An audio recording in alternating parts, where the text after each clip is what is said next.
Okay.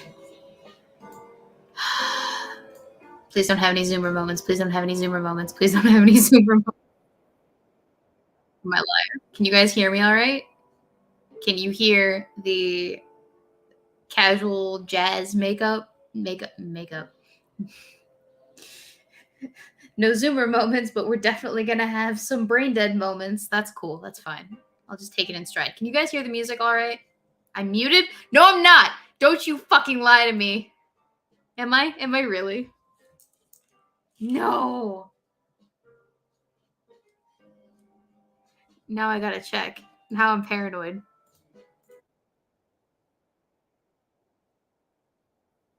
Okay, good. I'm not deaf. Fuck you! Go fuck yourself, Darth Mando. No, I'm not. No, I'm not. You stop that. You stop that right now. I can't take any more of this. Yeah, okay, so you guys can hear the cool jazz music in the background, or should I turn that off, or should I leave it? I wanted to put it on just because I thought it would be nice to have some like background in the background music in the background, just so that I don't feel like I'm talking into the abyss because there's no one else here.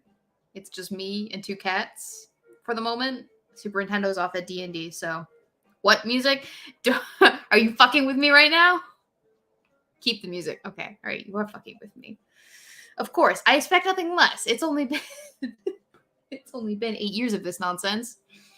I expect nothing less from the internet. All right, so I figured since this is a glorious return to form, why not start off correct by popping some bubbly and getting drunk with some of my party people. Not drunk, but pleasantly buzzed.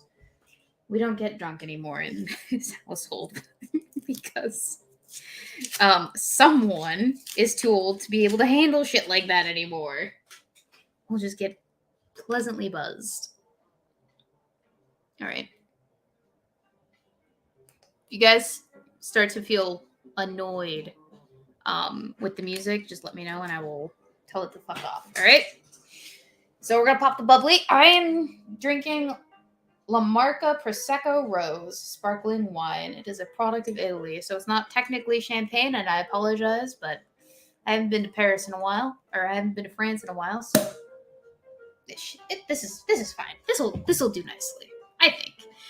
This I've been saving this bottle since I think the 21st of June because I bought it when we closed on the house, which by the way we moved. I bought it when we closed on the house, and no one. Well, we went out to eat after we closed on the house, so instead of coming back to the house to pop the bubbly, we went out to eat and popped some other bubbly. So this has just been sitting in my basement fridge for about a month and a half, and I'm just gonna drink it by myself because no one else wants to drink it with me. No music can be found. Is it really that quiet? All right. We're checking this out because I don't trust the audience to punk me like they've been punking me for the last 8 years.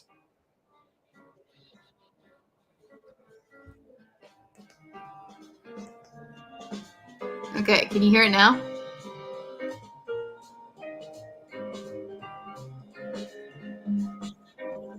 Is that too loud? Or is that just right? No music heard. I just turned it up. I can hear it on the stream right now. I'm listening to it. Is that too loud? Okay, that's gonna fuck with me because I can hear myself as I talk to myself. Okay. Yeah, no, if the music is annoying, tell me and I will tell it to fuck off. And that's the last time I'm saying about it. Alex Green is black. Darth Mando, you stop that. Also, I would like to address the fact that yes, I am alive, but I will not be for very long if I finish the whole bottle by myself. Let me just iterate that. So stop me before I drink the whole thing. Unless I tell you not to, in which case then yeah. You do remember there's a delay. I do remember there's a delay. I'm aware of that. Sorry. Feels good to be back. Different camera, things look more clear. I am using the original Logitech, but okay, so for those of you who've been with me for long, for a while, you'll probably notice this is giving some like 2016, 17, 18 vibes, because I've been doing this for that long. And that's because I'm using the same camera, but I'm using a different lighting that's like right behind, like, so here's the camera, here's the light, and it's my original tiny ring light that I was using back in those days before I got the two big boys up here. And for whatever reason, the centralized lighting, like straight on my face, helps to clarify me for the audience. So that's why it looks better and different. It's because I'm using different lighting. It's amazing what you can do with different lighting. I gotta figure out what to do with this back here, because the lighting back here is obviously, non-existent. So we gotta figure out what to do with the background area. I did order a bunch of LED light strips, the multicolor ones, so maybe we'll put those up. I ordered a sword rack because I'm getting to the point in my collection where I need one of those. And I ordered a poster that's going to hang on the back of the door so that it's not this white nonsense that you see right here. The cats are probably going to sneak in while I'm streaming, so I'm not going to close it. Unless they get too rambunctious, in which case then I will close it, because absolutely not. Show off your swords.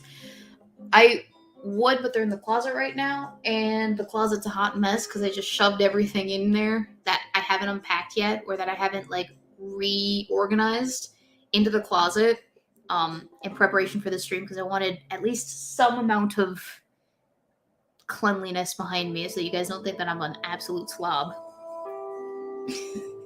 So I will show them off in a later stream once I get the sword rack mounted tomorrow. Then we should be good. The poster is Nightwing. It's actually not. It's actually it's a meme poster. It's a meme that a friend made for me of me. Holly made it for me, actually. It's the Scarface poster from after this happened. So, I ordered one in like poster size, and it's gonna go on the back like bottom half of the door. And I gotta figure out what to do with the top half of the door. I'm thinking I'll get like another movie poster made, another movie meme poster of myself made, and hang it on the door as well. Because I feel like that's a whole vibe, and I enjoy that. Anyway, so yeah, this is the glorious return of Weebo Jones back to her rightful place within the spheres of the internet. And I wanted to take this opportunity to announce that, and then kind of give people an update on why it is that I've been gone for so long. And by gone, I mean like I've been present on the internet, just I haven't made any videos or done any live streams. Except for like side quests, but even then I took a whole month. I think I took all of July and all of this month and maybe the second half of June off. And the reason why is obvious. I moved. So that has been a journey, and I will regale you with the tales for those of you who have not been privy to the Twitter ramblings of your girl Weebo on the Twatterverse, or as they call it, X now, for whatever reason. Daniel Fullman has asked me if you were here, who was looking after the apartments. Well, so luckily we have really decent neighbors, and most of those neighbors will like tell Dad when my father, the landlord, my previous landlord, when something goes awry at the apartment complex, and then he'll send someone out there, or he'll send himself out there to handle it. And we are actually closer than he is, so if necessary, we can always go out there in his stead when he's like out of town or traveling for work or what have you, to correct shenanigans. So yeah, it's still like still being maintained and managed. It's just I'm no longer there. I mean, basically he'll return to he'll return to doing what it was that he used to do with the apartments before me and Superintendent moved in, which again was just, waiting for someone to call him about a maintenance issue and then going out there himself or calling someone else. Not a big deal. The reason it was convenient though to have us over there to watch over things for as long as that we were over there, because then he wouldn't have to come over in the middle of the night to manage shit and take time out of his own day. So that was a boon for him. But now that, we are where we are, it's probable he won't have to deal with the apartments. I'll get to that. All right. Let's start at March, the beginning of my glorious absence. So I think the last live stream that I did was in March, and that was with Polydub. That was a cocktail hour. And then the last video I posted was in May, and that was, oh gosh, what was that? Is this the birthday song? Oh, I don't like that. Yeah, late May was the last video I posted, and that was the Modern Life Dating video.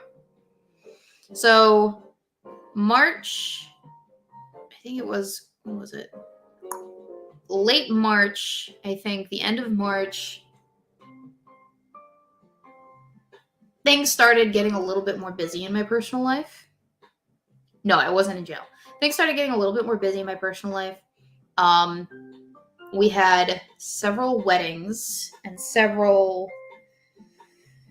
my birthday came up in April, so we had an entire weekend dedicated to just bar crawling for it, and that required some recovering. And then there was, oh gosh, yeah, several weddings in April. Weddings in April and May. And put in weekend happen all at the same time. So that lent very little time to doing anything on the weekends, which is when I typically would get like all of my shenanigans done. Happy belated 12th birthday. Yeah, thanks. Appreciate that, Darth Mando.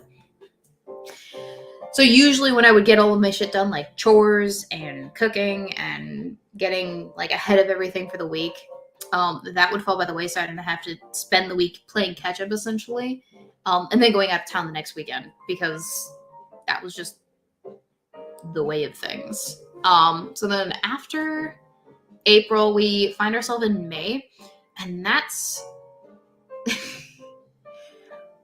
when my father approached us with the possibility of buying this house. So some background for everybody. This house used to be my grandmother's. She lived in it from the time she and my grandfather got married until obviously May, when we moved her out and into memory care. And my father knew that Superintendo and I were looking to buy a house somewhere, but that we weren't having any luck in the market because the market is absolute ass right now. 100% do not recommend. It's really a seller's market, and everyone is competing for literally any house that goes on the market at this point. And when I say competing, I mean, I think the 3 houses that we put in an offer on sold for 30 grand above listing price, which is just not something that I could have competed with in any capacity. Despite the fact that we'd been saving for it for 3 years. So we really wanted to get out of the apartments, and we really wanted to get our own place. And when this became an option, we thought about it for like a week, and then we were like, yeah, I think we could do it. And our original plan was to be moved out by September, which, hello, it's August, so we are ahead of schedule. But we were planning to like not be in the apartments September, move into our house in September, not have to do anything with that house. But of course, this being my grandmother's house, and my grandmother being notoriously stubborn and nostalgic, this house needed a lot of work before we could move into it. So there was a solid month after we'd moved her out where we were moving all of her stuff out, redistributing it amongst the family members. So her 2 children and all 5 grandchildren. There was a lot of donating, a lot of throwing away of old garbage, and just, cleaning the place out. And then once we cleaned everything out, we had to get rid of all of the gross. So, for instance, the carpet in the house. There were 3 carpets. One in this closet that is off to my left. It was pink shag, and it was kind of gross. And then there was tile underneath. There was hardwood floor in this room, but it was like a much lighter color. And then there was white carpet throughout, except for in our breezeway, which had green shag carpet. So we had to rip all that up and get rid of it. And then rip all of the carpet pad up as well and get rid of it, which required removing all the staples, because we did most of the demo ourselves. So all of the carpet got ripped up by me and Super Nintendo. The wallpaper in the hallway behind me, that got stripped by myself and another friend, which required so much fucking scrubbing. I can't even. And there's 3 other rooms in this household where there's more wallpaper, so it's not over, and it will never be over, probably. So that's another thing. Then we had to prep the walls for painting, because we also wanted to paint everything, because the walls were this god-awful color of like beige and pink and cream and gross all over it. Plus the walls are cracking, and by the way, they're still cracking, because no matter how much we fucking sanded, the nails that originally that the original plywood was installed with, they're still popping out. So we have like little divots in the wall from where we hammered stuff in, from where we had to hammer stuff in after we painted everything. So it's a whole debacle. We're going to be spending some years renovating shenanigans on this bad boy. And then, under the carpet in some areas, there was also more tile. And for a hot second there, we thought it was asbestos tile. So I was freaking out. Super Nintendo was freaking out. And I was like crying because we couldn't afford asbestos removal. So we would have had to have done it ourselves. But doing it yourself is like a fucking chore. Like if you've ever removed just regular tile, it's a bunch of scraping. We got to do it in the dead of summer with no AC, because you don't want to run the risk of like all of that mixing into the air. Turns out it wasn't asbestos, so we were good with that. At that point, I was just like, you know what? If I die from cancer, I die from cancer. It's fine. It's good. Whatever. So there was a whole month of renovating, and then we had to move, and that requires packing. And a lot of going through all your shit and determining what it is that you do and don't want to keep. And then the eventual actual, like, here, move the stuff from one place to the other. We all got it done in one day. We got everything moved in, and then there was the glorious unpacking shenanigans and finding where things are supposed to go and determining a good spot for things. But at the same time, I had to also go back to the apartment while we were still in our previous lease before the other owners moved in, or the new tenants moved in, to prep that for the next tenant. So what that meant was I had to install the last of the blinds. I had to paint all of the baseboard and trim to match what I'd painted, I'm sorry, not paint. I had to restain everything that I hadn't already gotten to, because when I moved in initially to the apartment, I fucking scrubbed the shit out of the kitchen cabinets because they were sticky, but I also stripped the original stain, so I had to restain everything, and the stain that I got when I tried to match it didn't match 100%, so I had to restain everything to match.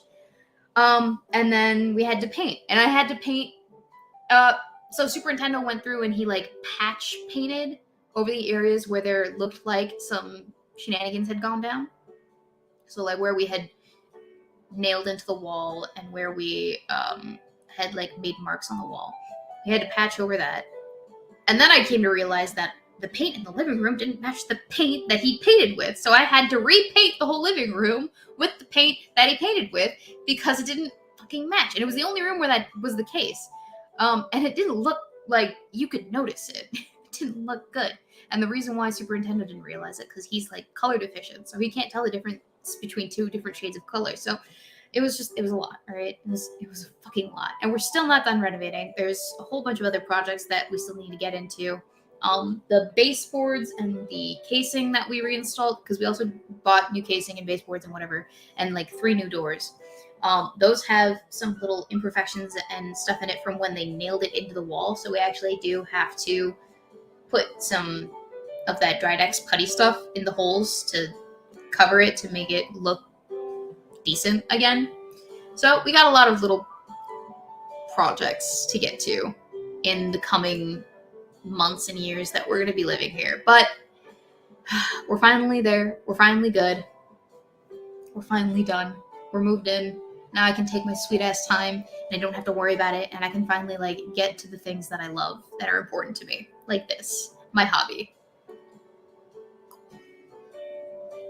I'm just gonna put that rumor to rest.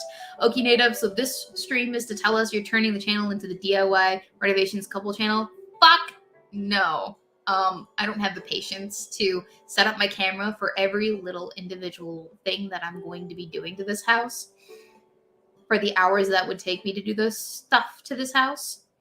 I'm just going to do it in my spare time because I don't think I'm nearly that interesting enough to do that. And I don't think the projects that we have are nearly that interesting to make an entire channel about that. Daniel Fullman. It's not mismatched paint. It's an accent wall. It's more like accent splotches within a wall.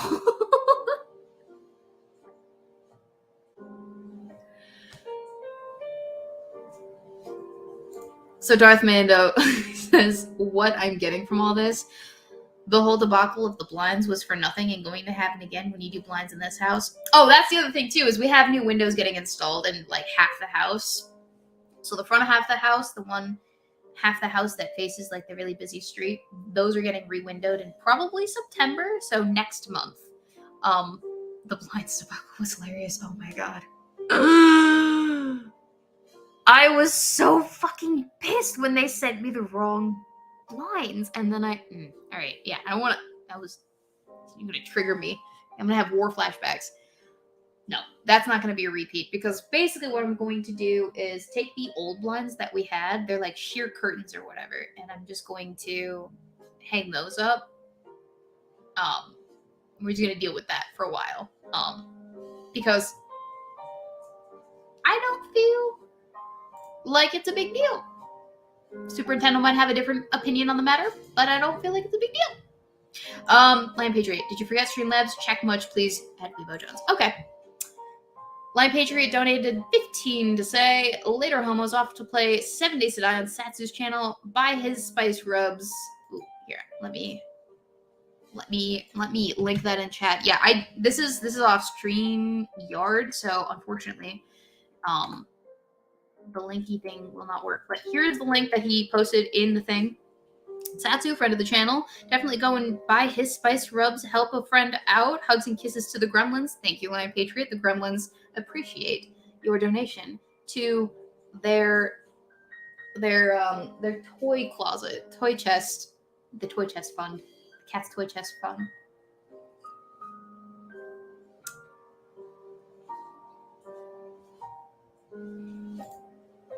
Ooh, welcome to Oishi Fried Chicken LLC. I'm gonna have to go through this because I like spice rubs just as much as the next person. Bye, Lion Patriot. Appreciate you coming out here. Where was I? What was I saying? The blinds debacle. Oh yeah, we're getting new windows, so that's gonna be a thing. And then the second half of the house is getting new windows within the next 3 years. We did most of the windows in the house though this year because we get a nice tax write-off for doing the eco-friendly windows. And it's the last year you can do it. So pro tip on that, redo your windows before the year's out. That'll look really nice on our taxes later.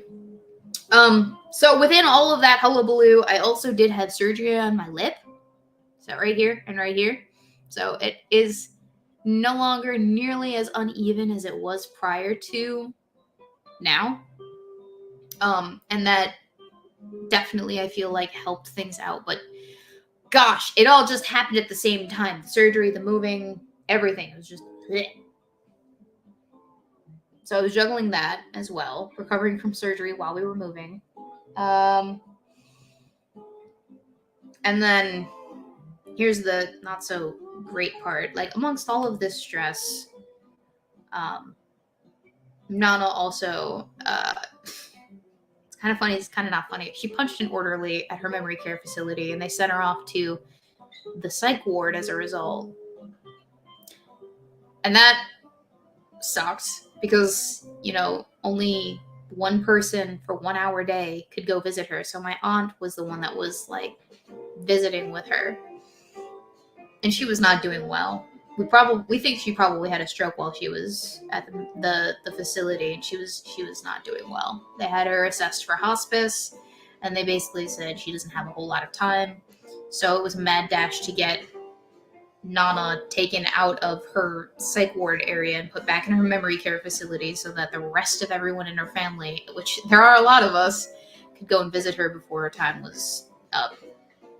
She did end up passing a couple weeks ago, just shy of my grandfather's 100th birthday, or what would have been Goms's 100th birthday.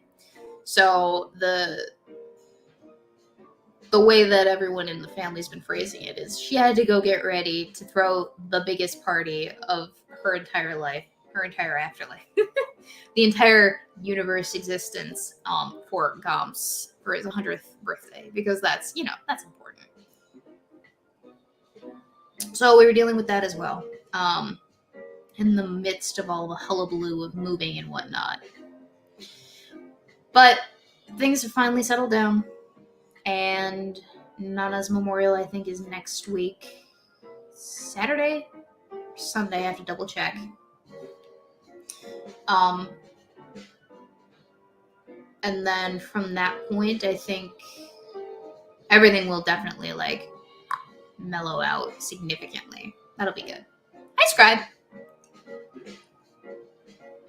So yeah, it's just been one hell of a fucking year, my guys. It's been the longest fucking year of my life, which, I mean, a lot of good shit has happened. Not a lot of, but some not so great shit has happened as well. It's definitely been stressful, but we made it through, and I feel stronger for it. So that's my long-winded explanation of why it has been 5 months since my last stream and 3 months since my last video. So I hope you can forgive me for dealing with all that stuff instead of preoccupying myself with the channel. Hopefully. Yeah, so. I don't say it to get sympathy, I say it to be like, I apologize, this is what happened, this is why you guys deserve an explanation, because some of you guys were, you know, paying into the Patreon for that, and that did help me to pad the business account, that's what I call it, for this channel, so that I can do cool and crazy stuff like pay for the Adobe subscription, or buy like access to different articles for future videos and stuff, or maybe invest it into some other software that I will use for future projects that shall not be named yet because they're in progress. But yeah, so I now have,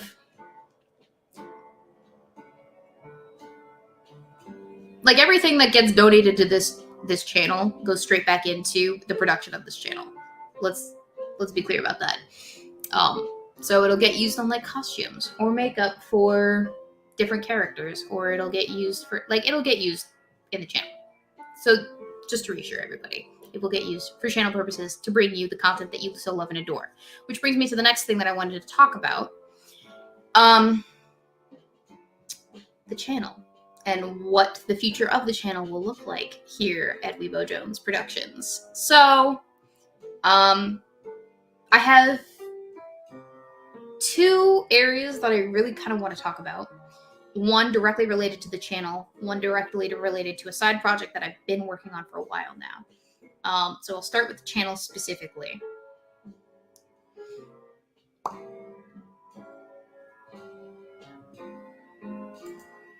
Honestly, after a couple of months, people probably thought, did Weebo die? No, Weebo did not die. I saw that a few times in the comments, and I feel a little bit bad because, like, no one realized. I guess. I'm sorry. I should have updated directly to the channel so that everyone knew. But regardless, Octane Junkie says, speaking of which, you've got a costume accessory waiting on you to open it. Do you want me to open it now? Because I can. Or do you want me to wait for side quests on... Is it Tuesday? It is Tuesday. Side quests on Tuesday. Which is the other side project that I have. That I don't think has any updates unless Magog has some for me. But in any event, I wouldn't be the one to announce that. Let me know in the chat, Octane Junkie. Right, so directly related to the channel and any updates. Cryptic donated $2 to say Weebs is defed. Defeed? I don't understand. I'm confused. Okay, Octane Junkie says I can open it now. I'll open it now and then we'll get to the channel updates. Okay, alright. This is gonna be tricky. I will try not to break anything. Okay. Octane Junkie sent this to my P.O. box, which, by the way, is also changing. I need to update the address for that to a different address because I moved, and the previous address is a little far out of my way.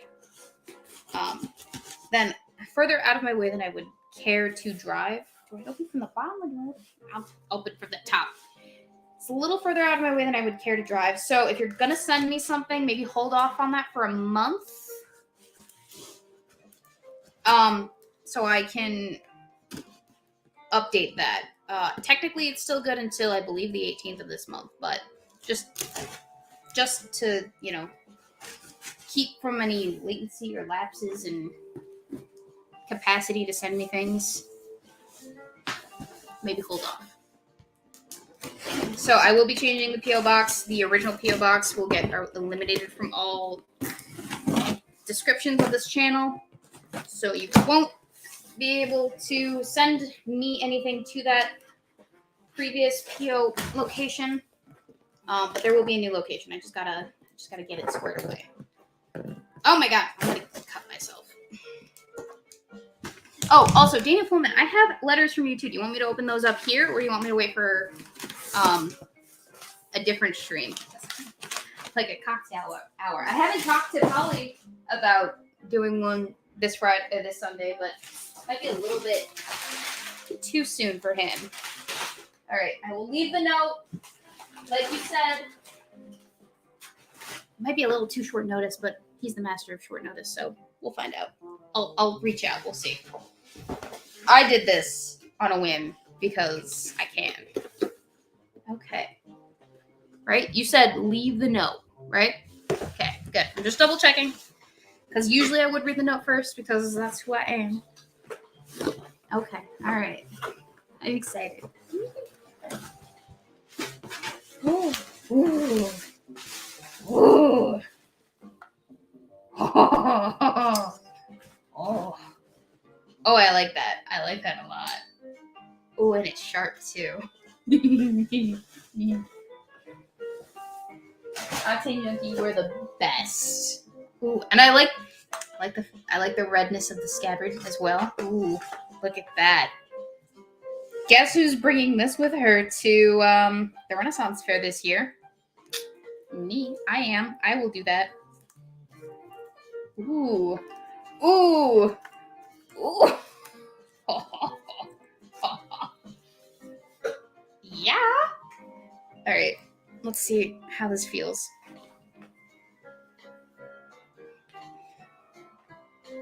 This is going on the rack immediately as soon as I mount it. All right. Is it going like that? I feel like, yeah, it goes on like that. Does it go over the boob or under the boob? Or, ooh, is it supposed to be on the back? No, hang on. Get dressed with Weebo. They do allow real weapons at the Ren Fair, Daniel Pullman. But what you need is, you need to like zip tie it to the scabbard. First, you need a scabbard, is the thing, right? So you need a scabbard. That is like a non-negotiable. They won't let you through the gates without a scabbard. Trust me, I know. I made that mistake last year. Under, you think? All right, hang on. Ah! Let's try this again. This time. Oh, okay, cool. Nice. This is adjustable. That's what we need. How many engineers does it take to tie to do this?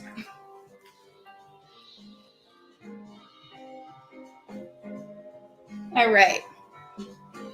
Under, I think. Well, it's going in between my boobs because I have big tatas. Probably 3 engineers. Yeah, I would say 3 engineers. Good thing I have the minds of 3 engineers. Ooh. All right, hang on. You guys are gonna get to see. Hang on. You guys love my pajama pants? All right. Hold up. All right.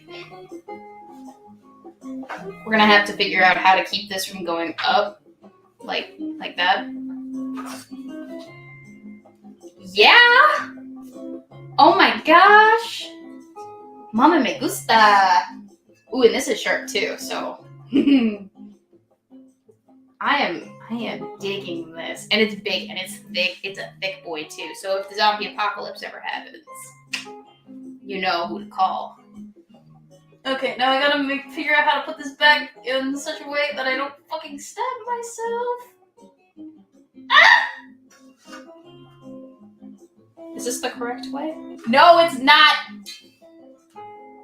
Fuck me. Oh god.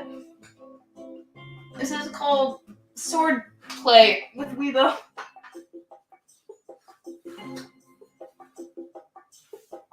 Is it backwards? I think it might be backwards. Oh my god, that's gonna be a pain in the ass. I'm gonna have to figure out how to put that back without looking. Yeah, no, I did. I had it right the initial time. Oh, sorry, cat. I think I freaked out in Auschwitz. Yeah, it's probably... Did I overcomplicate this? I don't know, because here, look at this, right? Do you see this?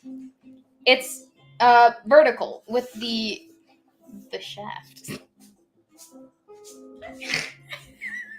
Someone clip that. No, it's vertical with this. It's vertical with the flat of the blade. It looks like a machete. It does. It kind of gives machete vibes, but obviously it's not a machete.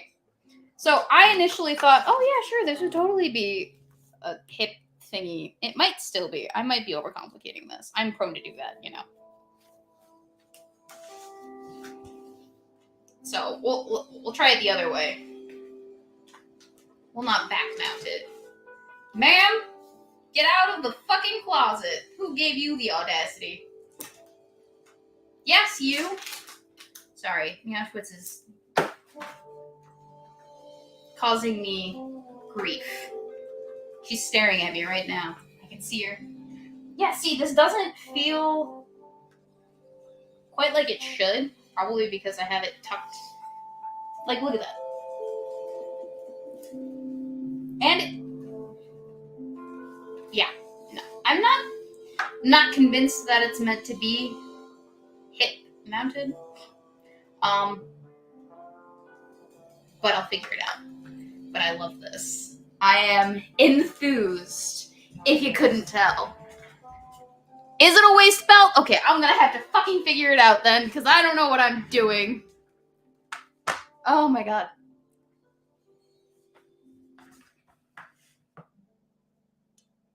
It needs to be named? I don't know what I would name it. What do we name it? What do we name it, Chad?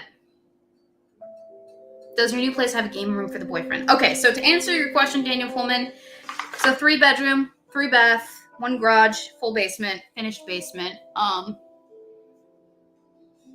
with a fucking huge backyard.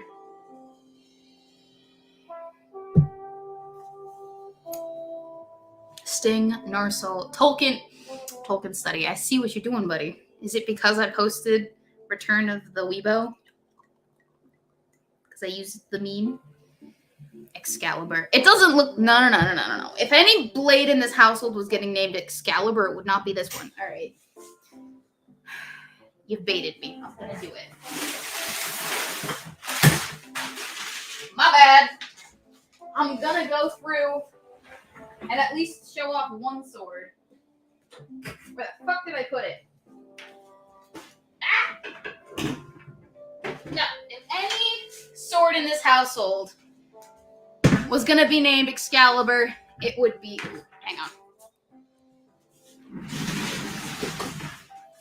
It would be this bad boy, which I also haven't named, and it's a hand and a half sword. Bone and brass hilt. It was a gift from Super Nintendo about 3 years ago, I think. For Christmas, he gave it to me because he knows what a girl likes. But yeah, this would be Excalibur if I were to name a sword Excalibur in this household. But I haven't honestly decided. I'm gonna have to take a moment, take a beat, to name all the swords that I have. But yeah, this one would be Excalibur. That one, I don't know. That could be Sting. That could be a lot of swords. I have to figure it out. And I will probably... We'll do a separate stream. A sword naming stream. To figure out what to name all of my swords. Because I do have quite the collection. So there's this one.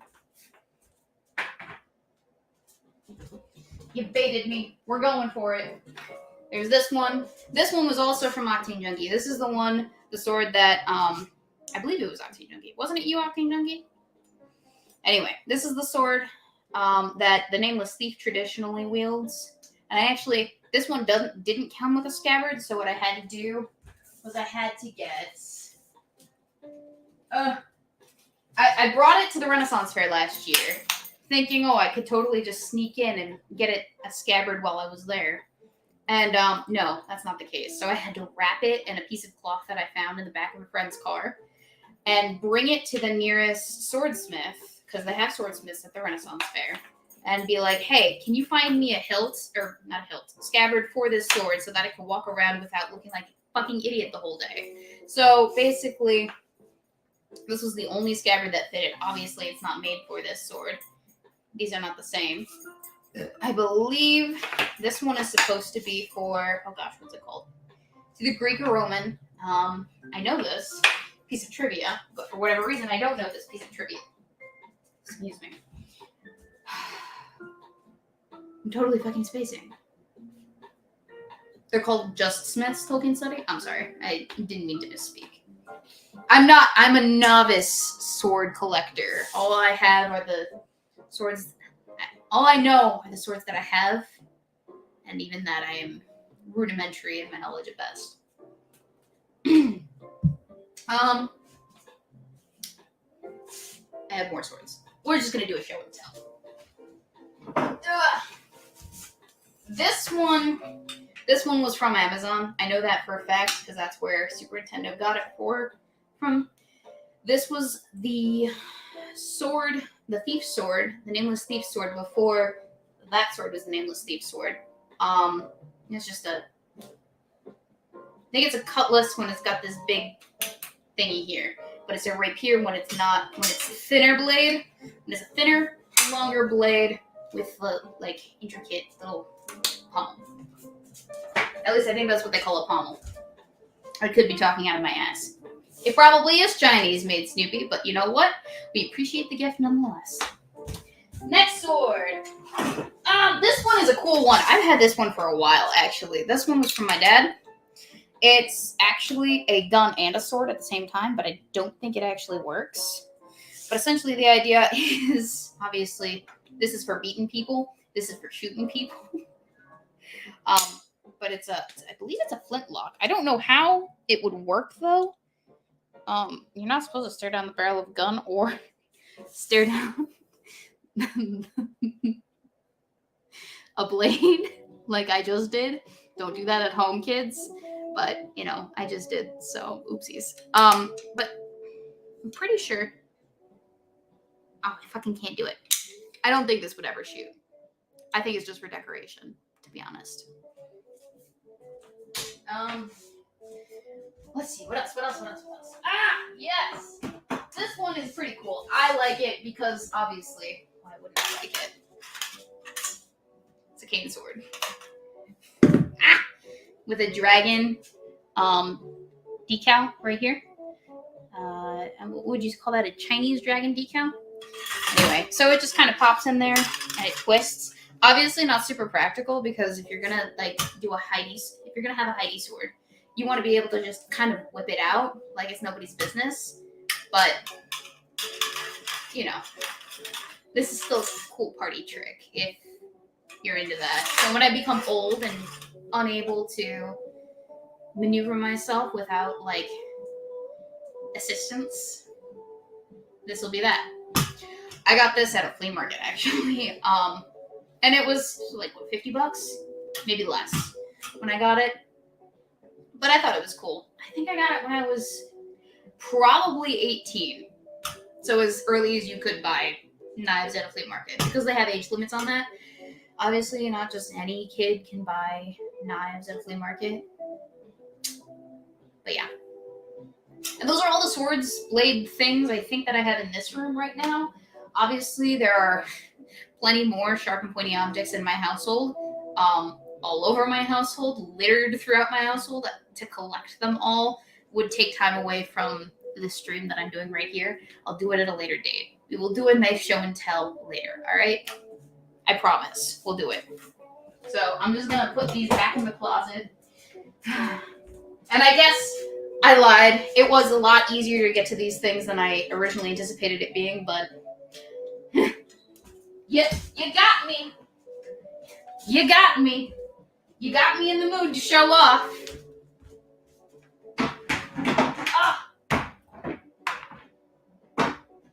But yeah, it's definitely well past time that your girl invested in a sword rack, if you couldn't tell. Because, hot diggity. Now that's what I was afraid of. We're just gonna lay these against the wall casually before I break any more shenanigans. Anyway. Let's see. The one sword that I probably should get in here that is more of a historical heirloom kind of sword is my grandfather's old samurai sword that he brought back from Japan. So my grandfather, Gomps, as we called him in the family, he fought in World War II, lived in Japan for a couple of years, enjoyed the heck out of the place. And so when he came back from Japan, I don't know if it was after the war or after living there for a couple of years, because he was an engineer who worked overseas and did, I don't know exactly what, but he's an electrical engineer, did a lot of work overseas with my grandmother and my father. They lived over in Japan. Brought back the sword, two swords actually. The shorter samurai sword and the longer samurai sword. And he took me and my cousin aside one day. This has got to be 15 years ago, maybe 16. And he said, Weebo, you and your cousin, my oldest cousin. So the two oldest from both of his children. So my oldest cousin, who I will not name, then me. We're both the oldest in our family, of our respective parents, who are his two children. He goes, when I die, these swords go to you. Determine who gets which sword at your leisure. So my older cousin got the shorter one. I got the longer one. The shorter one actually has a knife inset in the sheath that clicks and locks into the handguard? Is it a handguard? Oh, gosh. It's been a minute, and I'm also a little bit tipsy right now, so I can't remember the names of things. I wish. Daniel Fullman, how dare you distract me with your terrible puns. So it has It has a blade that's inset into, like, it's sheathed inside of the sheath alongside the smaller sword. It's the one that, if you've ever seen The Last Samurai's the sword that has the knife attachment that they use to, like, seppuku themselves. So that. And then I got the longer one, which has seen better days. Needs some repairs, especially to the hilt. I need to fix it, is what I'm saying. So before I can show it off, I need to fix it. And then it will go on the rack. So yes, I do have a samurai sword. It's an actual samurai sword as far as I am aware. And it will be added to my collection, and I will show it off at some point. Anyway. Hi, Rat. How you doing? Pointy, Pokey, Lord Stabbington, Cutter, and Mike. There, the swords are named thus far. I am better at this than you. How dare you, sir? How dare you? No, we need to be respectful with our sword names. They deserve noble names. They're not my animals that I will name with wanton abandon. Oh, willy-nilly. Anyway. Now that I have shown off all of my pointy objects and the fact that I can defend my homestead from any attacks, foreign and domestic, channel updates. I was kind of going with a Seven Dwarfs motif. Well, I see that now. So, channel updates. Specifically to do with the Weebo Jones channel. Or, not channel updates, just updates in general for content creation. Specifically, those updates having to do with the Weebo Jones channel. I did some time to reflect. Took some time to look back on my previous content and the reactions that people garnered from that content, and the most recent content that I've put out, and the reactions that people had to that content as well. So if you're not familiar, I put out a video a couple months ago. I think it was in January. Yeah, it was in January, called The Problem with Trans Women Periods. And it kind of blew up considerably compared to the rest of the videos on this channel. And it was actually one of my better produced videos in terms of the content was not just... It wasn't just entertaining, but it was informative.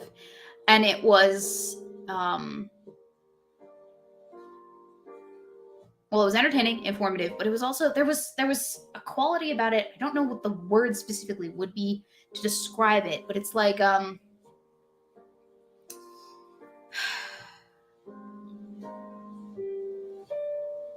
not alienating. Like,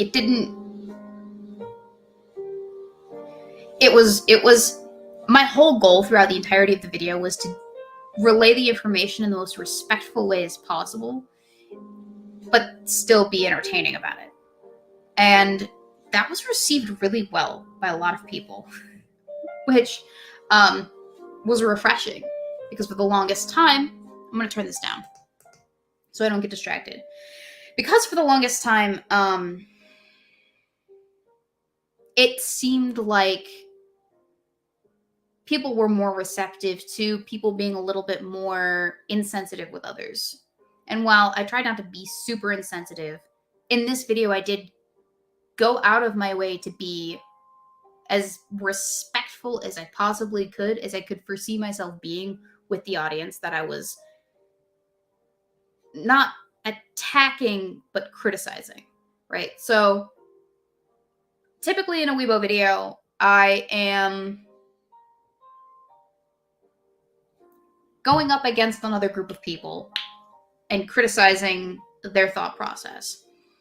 And I'm usually not giving a whole lot of credence to how they're receiving it. I'm mostly, in the past, I feel like I've been more pandery to my audience, who like to see me kind of destroy without remorse the opposition in a debate, which can be fun, certainly. But I took a long, hard look at myself and the reception from that video and the content that I'd been surrounded with for quite a number of years at that point. And this year, it occurred to me that I didn't want to be the kind of person, the kind of content creator that reveled in honing the opposition, if that makes any sense. Right? So I didn't want to be the person who criticized somebody at their own expense, because that doesn't really lend itself to change very well. People aren't receptive to hearing the other side. What I realized, and I probably could have realized this a lot sooner, or maybe I already knew this, but I didn't care. Whatever the case may be, it became apparent to me that people aren't receptive to your criticisms if they feel like they're being attacked. But they are receptive to your criticisms if they feel like they're being heard, listened to, but that they're sternly being corrected, if that makes sense. So people don't listen to people who are attacking them or who they feel are attacking them, but they'll listen to somebody who comes at them with compassion and understanding. And they might actually adjust the way that they're seeing things and thinking things. So I took some time. You've probably seen it on Twitter, to kind of be as patient and understanding as possible with my opposition in the replies to some of my tweets. And it does kind of disarm people. It works. It has that effect. And I like the results that I was seeing.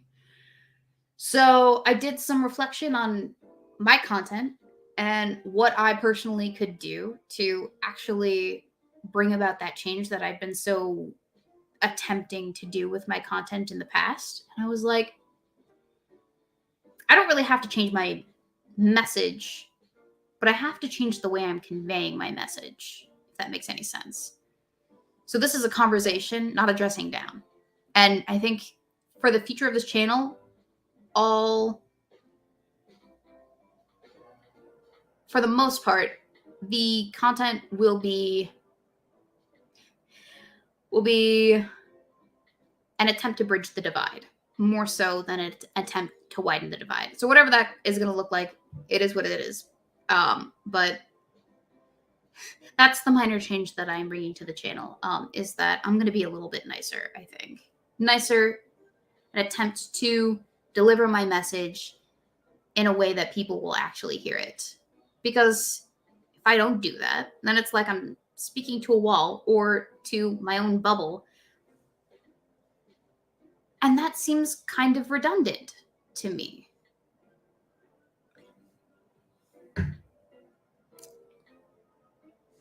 Michael Hartman says, so you want to be informative and not a jerk. That should be what we all strive for. I agree.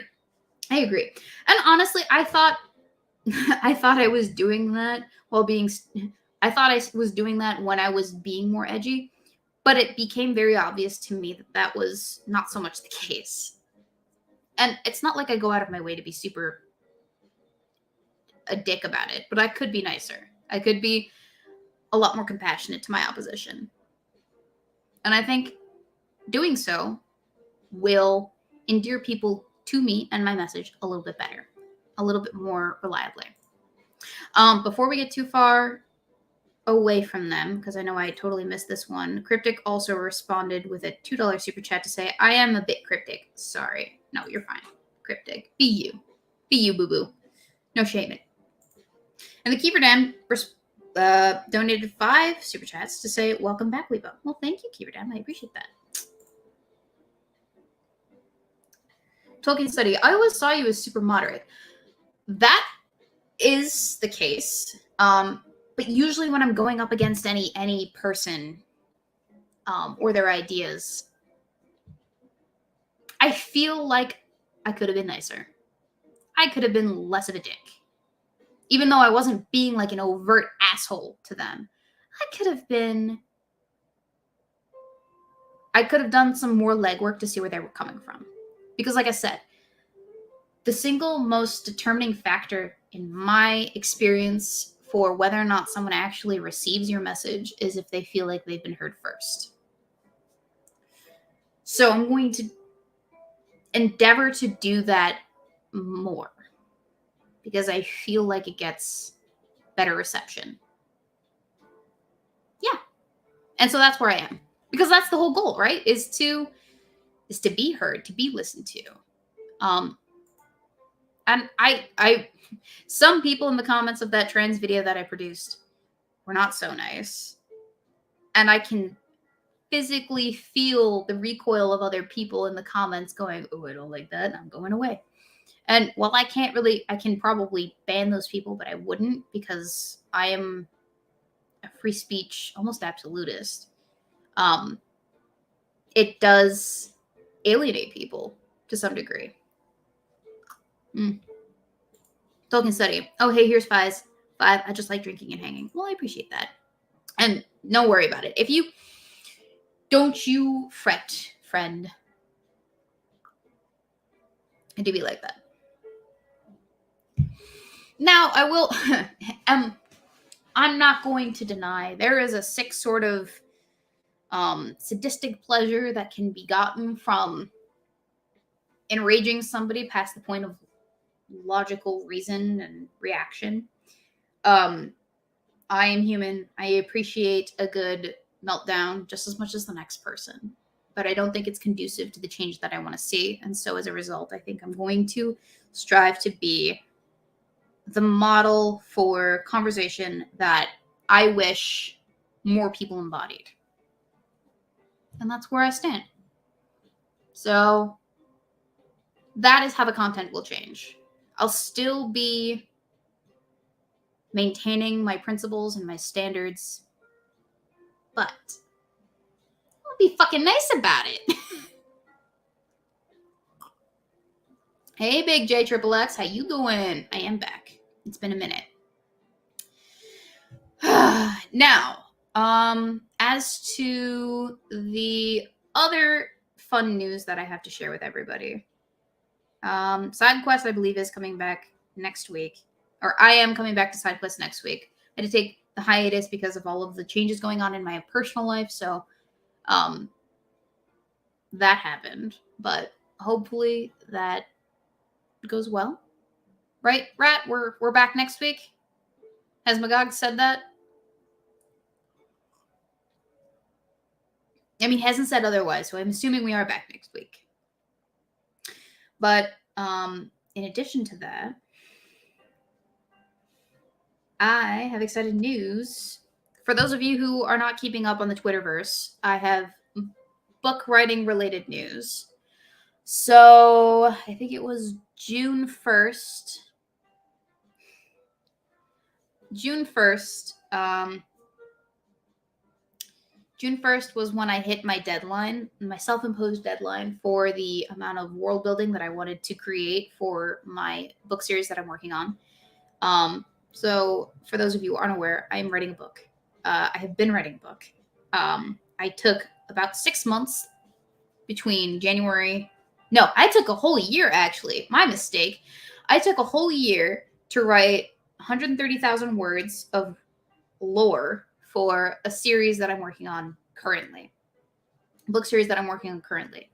And in June 1st, before June 1st, I reached that goal of lore that I wanted to create. Obviously, that's not every bit of lore that I ever wanted to put down to paper, but it is a substantial amount of lore. Not only was it lore, but it was the outlines for all of for the current book that I'm writing. So now I have an outline that I can use as kind of like a frame for how I want to build the story.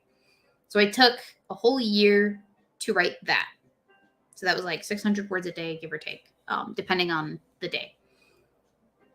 And once I finished that, the next goal was to have, I think, it's 130,000 words by December 25th.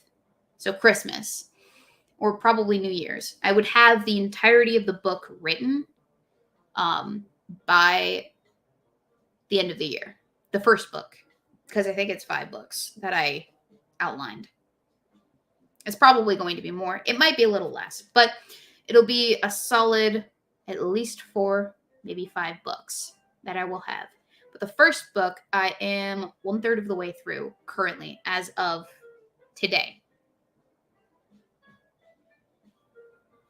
No, then if it's 1/3, that puts me at 30,000 words, which means that the book would be 90,000 words come Christmas.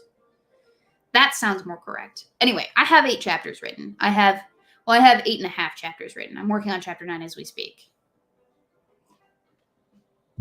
But do the characters have names yet? Yes, the characters have names, but I'm not satisfied with all of the names. What is the genre? So the genre is fantasy. I don't know if it's high fantasy yet, though. I would have to determine that after the fact, but it's definitely fantasy. It's an alternate universe. It is a universe of my own creation with characters and lore, a whole host of lore, fantasy lore, fantastical lore that I have single-handedly created from my own brain. I don't know if it's high yet. I'm leaning towards high. Granted, I'm not 100% sure what the difference is, but I'm leaning towards high based off of what I can kind of glean from context clues. But it is fantasy. I wanted some of the fantastical elements that you see in Lord of the Rings, because I'm a big fan, as well as some of the political intrigue that you get from Game of Thrones, and mixed into all of that some lovely drama, because I am a woman after all, and your girl needs a little bit of spice in her life. So it kind of takes from all of the genres that I enjoy, all of the genres and themes that I enjoy reading myself. Because there is some slow burn in there, but we won't get to that until the next couple of books. So there's slow burn in there. There is the hero's journey, essentially. There's found family elements. What else is there? Orphan boy finds adventure and has to go on, leave home to go on this big long adventure and grow the fuck up.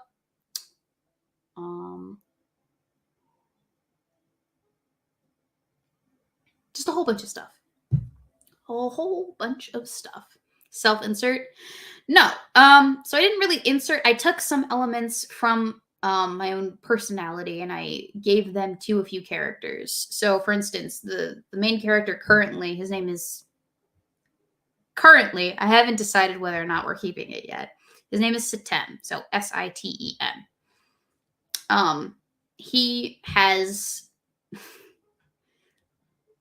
He has some nerdisms about him, some like hyper obsessive tendencies with what is essentially that world's version of cryptids and monsters.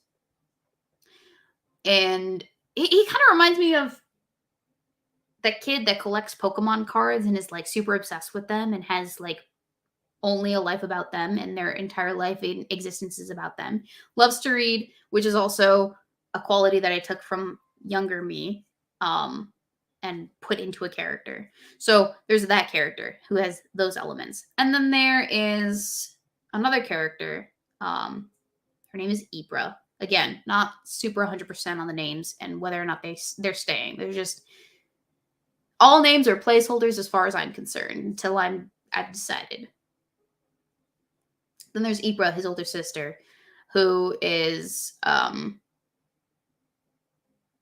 who suffers from older sister syndrome, which is another quality of mine that I thought would make a good character trait and an interesting thing to explore in the books. So what that means is, if you've ever had... how do I explain this to a whole bunch of probably dudes? So the older sister typically is the eldest of the family, and she is regarded in some instances as the caregiver slash third parent a lot of the time, which comes with a whole host of responsibilities: babysitting, making sure that all of the family is doing what they're supposed to, scheduling, the like. In this case, however, the parents are dead. So she's kind of like, I need to sacrifice my childhood in order to put food on the table for my other siblings. So it's not one to one with me, but it's a character trait that I know personally very well, that I imparted upon this character, that I thought would make for interesting drama with this family. And then there's a third sibling that you meet in this initial book. Her name is Tirka. Again, not super solid on the names. And she is the kind of part of me that is super into ideal circumstances. We're being idealistic with people. So she's a politician. And her entire goal is, she's super naive about it too. So she's like a young politician. She's like, I don't want to say she's like AOC, because she is kind of similar to AOC in that I view AOC as naive, or like in her early days, naive and like full of promise for the new day, and promising her people that there will be change and things will be different and it'll be better, et cetera, et cetera, et cetera. Super idealized politician kind of vibes from this one. Without any of the realities that come with existence. Meghan Markle. Okay, maybe.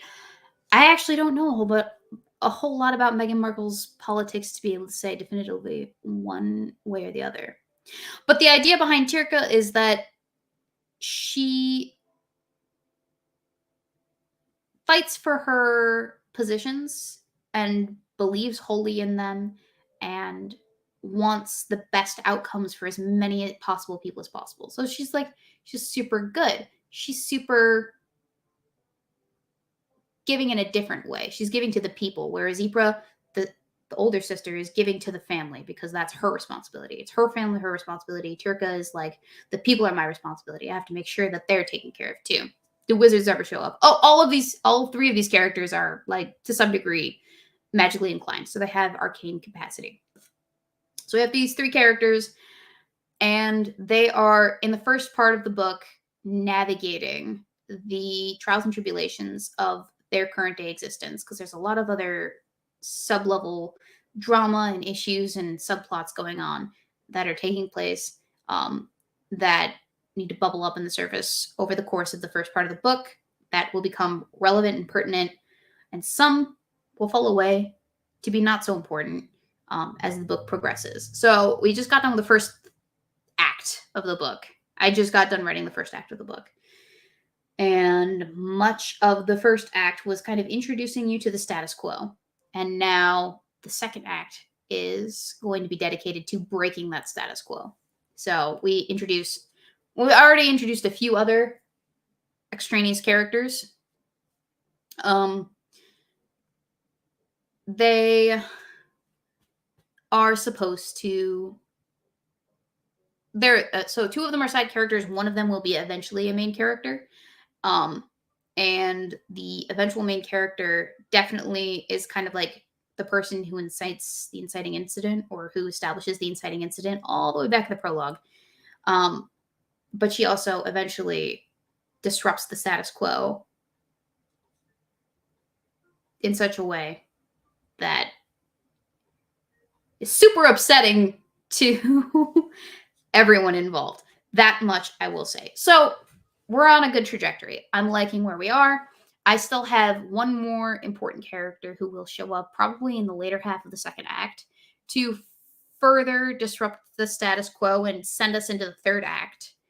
And once the third act happens, that's when shit goes crazy, because I have plans. Because book one, as far as I'm concerned, is like pure setup. It is, here is normal. This is what's normal.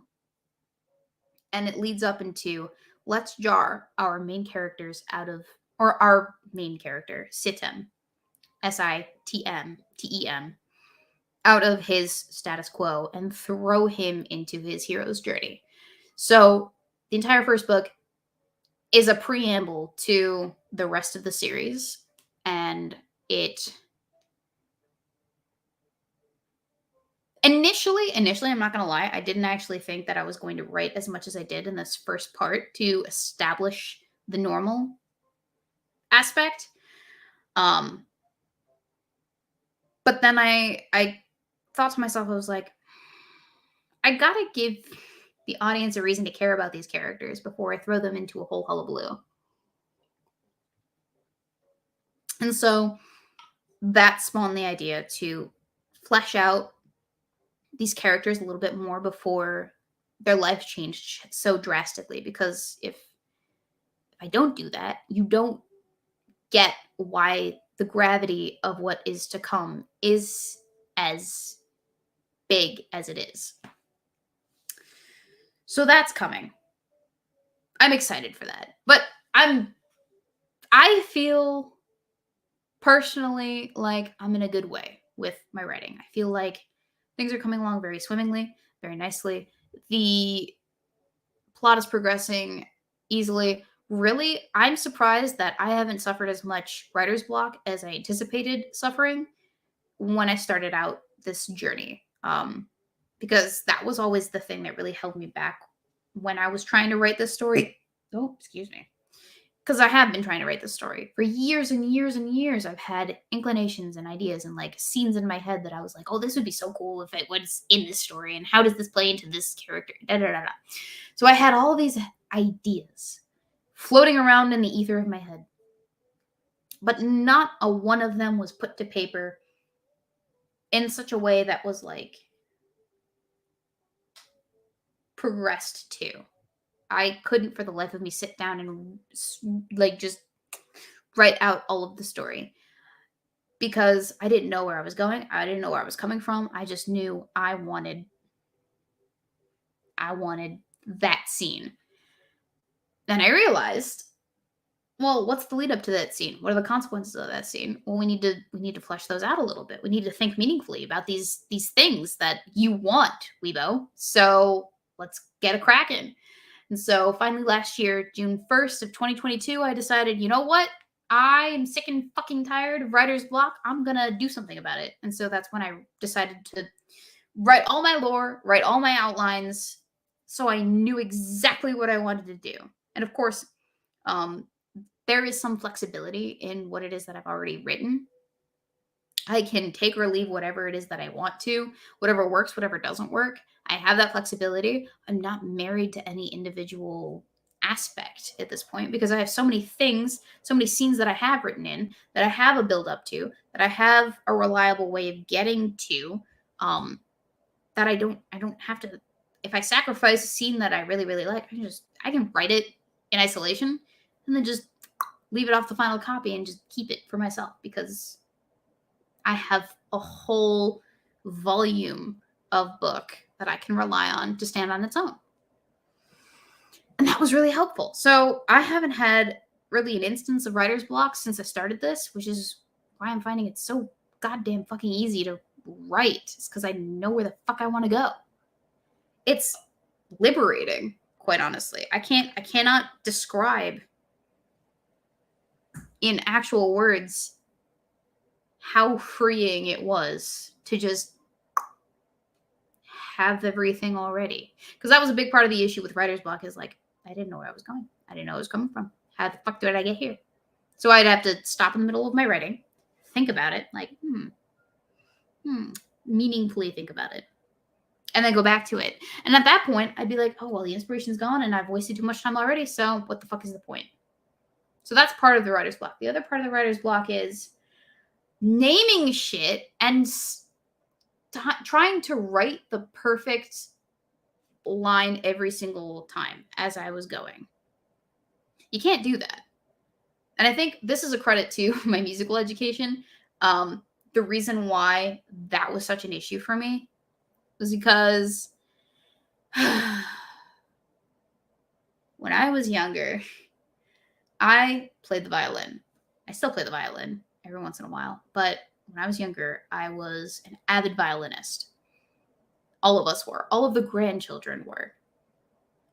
And part of the way that I would practice, that my dad would make me practice, it was 1 hour a day, every single day, except for, I think, Sundays, is you'd practice. You'd play your song, the song that you needed to learn, and you'd play it over and over and over again until it got perfect. And if you messed up, you'd stop, you'd start over, and you'd play it again. And that, I think, really stunted my capacity to produce new things, because I'd find myself getting stuck in the it's not perfect yet mindset, and then going back and rewriting or recreating or redoing something. Like I'll write on sticky notes messages to myself, and I'll fuck up the line or a word or something, and instead of just rolling with it, I'll throw the whole sticky note out and start the sticky note over. And I think that is part of the reason why writing became such a chore for me, is because, or writing long form content became such a chore for me, is because I got into this habit, unfortunately, of perfection, or needing to be perfect and starting over when it wasn't. And that severely stunted my capacity. So now that I've given myself permission to suck ass, I'm making great progress. Because let's be quite honest, this first draft that I'm working on right now is not going to be the published version. All right, it's going to go through some revisions.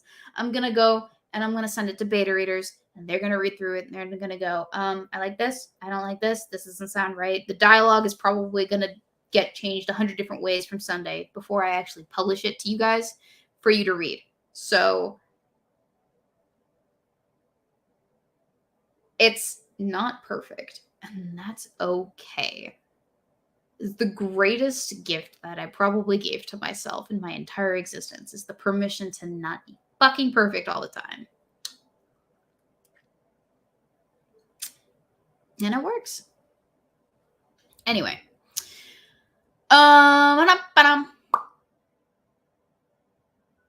Smoking Rat, I had no idea what you're writing. I'm just throwing shots in the dark. There's alcohol everywhere. Yes, indeed, there is.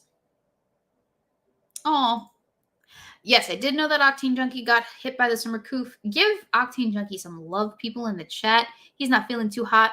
So, we need to... Well, no, he probably is feeling too hot. That's the problem. He's probably got a fever. We need to cool him down. So, tell him to chill the fuck out, I guess.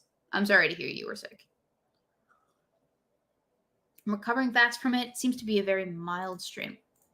That is good. That is important. We appreciate that. Smoking Rat says, you play the violin? I have to talk to you. There's something I need you to play sometime. Well, as long as you can find me musical sheets for the song, I could probably give it a whirl. It'll take me maybe 2 weeks to learn it, depending on the complexity of the piece. And I should be good to go. I'd be happy to play whatever you want. So yeah.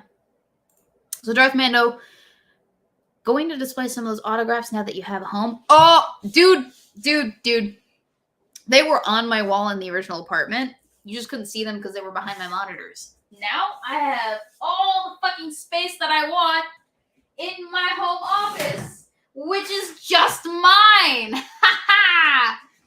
I actually have them right here. I just have to, you know what I'm going to do? I'm going to get a whole bunch of picture frames to put them in, so that I can display them properly. Because this works in an apartment, but I feel like if I'm going to be in a house, I'm going to bouge it up. It's going to be bougie. But yeah. Darth Mando sent me some autographed pictures from the Lord of the Rings movies, and I'm a fucking nerd about it. So I'm going to frame these, display them. I have a whole ass wall right here. I have a wall right here. I haven't decided exactly where I want to put everything in this room, but yeah, I'm gonna put this shit up. It's gonna go on the wall. Eventually, I just need the picture frames, which I also need to save up for. So those will get put up eventually. I'm still getting everything situated in this office, though. It's been a journey. Wall hangings. In fact, none of the wall hangings in my household have gone up yet at this juncture.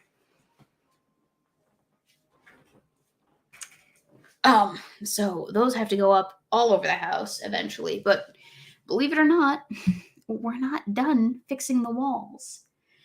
That was the thing about the walls, is that the paint underneath, after we'd painted, you could see all the cracks from the previous paint jobs that had happened. So now we're going to have to figure out how to fix that, short of like re-drywalling all over it or spackling over it or just putting a 1/4 inch of drywall over it. I mean, we'll figure it out. Super Nintendo actually spent the weekend fucking up our walls and getting rid of the cracking parts in the living room and spackling over them. And tomorrow he's got to sand everything down and paint over it to make it look pretty again. So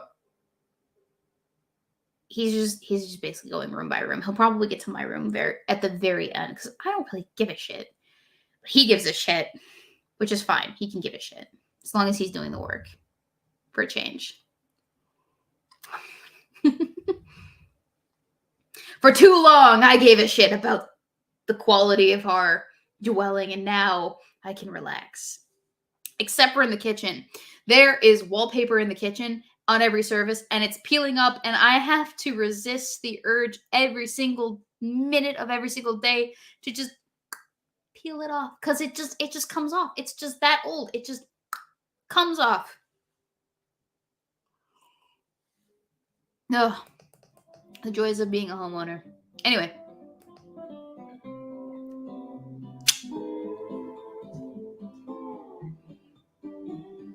We're having a party.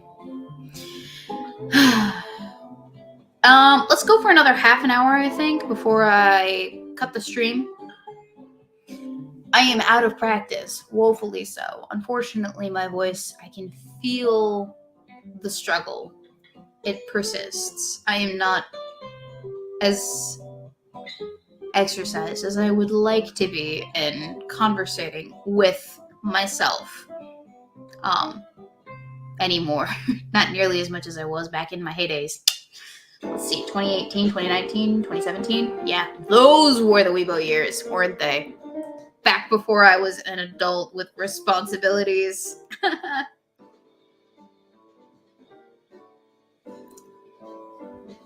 Tolkien study. Had no idea you liked Tolkien before the night. Where is it? Is it not in here? Is it? Okay. I have the big volume. All 3 of Lord of the Rings books in one, well, it's falling apart now because it's so old, but in one volume. I'm a big sucker for it. Actually, I'm overdue my annual extended trilogy watch, which I don't have on DVD, so I have to go find it somewhere. I have to source it from a friend, or I have to illegally, perfectly legitimately view it through legitimate means on the internet somehow. But eventually I will buy the extended cut version. I don't have endless funds. And most of my money right now went into renovating this shithole. Love it. Love the house, Grandpa. Thank you for building it for me. But also, maybe the next house, can you not use as much wallpaper? Oh gosh, that's going to be a pain in the ass to get up. Darth Mando asks, Weebo Jones, so when are you announcing the pregnancy? Not till after we're married, my dear friend.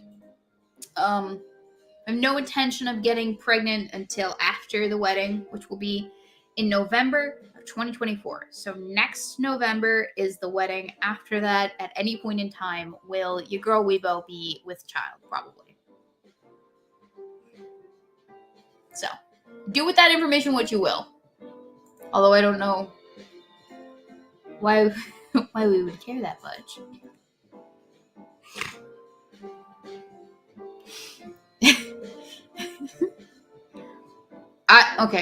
I will be frank with the audience. When Super Nintendo and I do end up having a child, I have no intention of showing the child off to the audience, to any audience for that matter. So at some point I'm going to have that heart-to-heart with my future mother-in-law about what photos to post to Facebook of our future child and what photos to not post to Facebook of our future child, which will be most of them.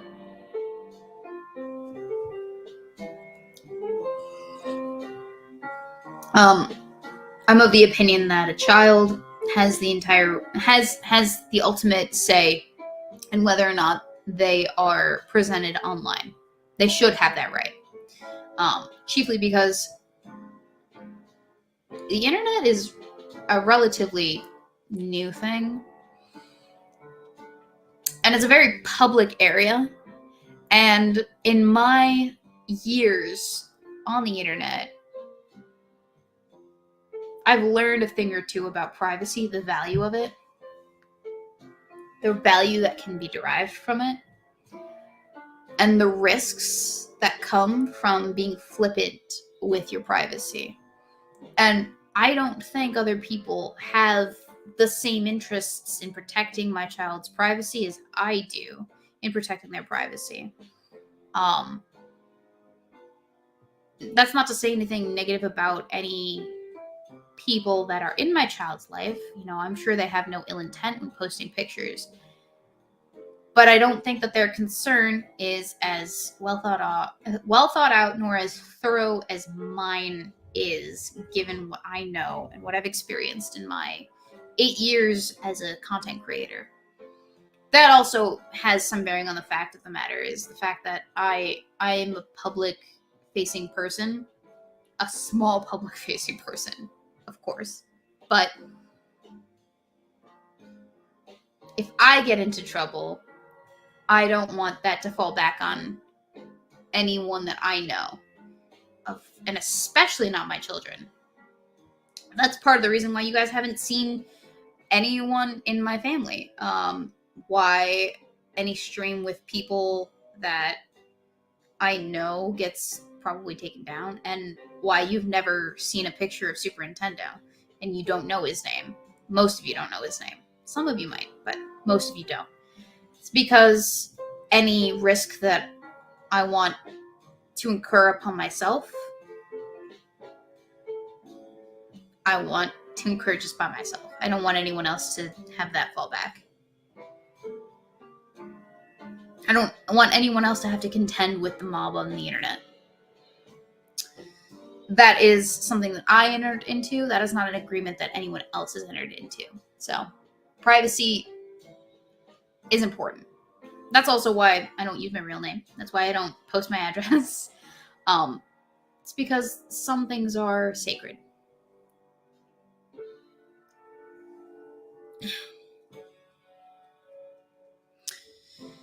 And specifically when it comes to my child, especially their privacy is especially sacred. It's like the same concept applies to, like, if I were to pierce their ears. They have to want to do that themselves. That is their right as an individual to their bodily autonomy and their privacy. Those are like, oh, gosh, those are yours. Those are yours to do with what you will and make the decisions. I'm just here to guide you on how to make the proper decisions, essentially. That's my philosophy. So when I do have kids, they will be private. I will not be sharing pictures of them,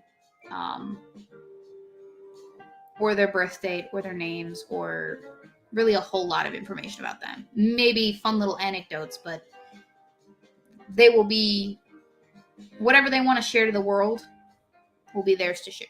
That is their prerogative. Snoopy, so have a child has a say in having siblings. So does my child have a say in having siblings? No. No, they don't. There will be two of them.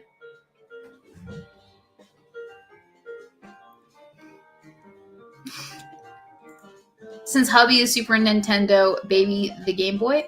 I don't know. So Super Nintendo. Okay, so the original nickname for Super Nintendo, some of you may know.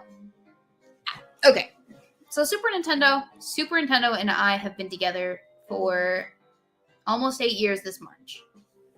It'll be 8 years in March, which is about as long as I've had a channel for, give or take. So when I originally started referring to Super Nintendo, it was as El Boyfriendo, sometimes El Boyfriendo Supreme. And that was just a name that stuck. I don't know why I did that, why it was that name specifically, but that was just what it was for the longest time. And then we got engaged. So obviously he upgraded from his previous title. So Super Nintendo worked because it kind of kept with the theme of the boyfriendo, intendo, because he's my intended, because we're getting married, right? But also, he's kind of a gamer. He is a gamer. He has an entire game room dedicated to his hobby. So, I don't know. It just makes sense. When we get married, I don't know what the name is going to change to be. We got to workshop that one a little bit. And then when we have kids, I don't know how we're going to reference them. But obviously, there will be names. Kind of like how we used to refer to my college roommate, Balik. We'll get there when we get there.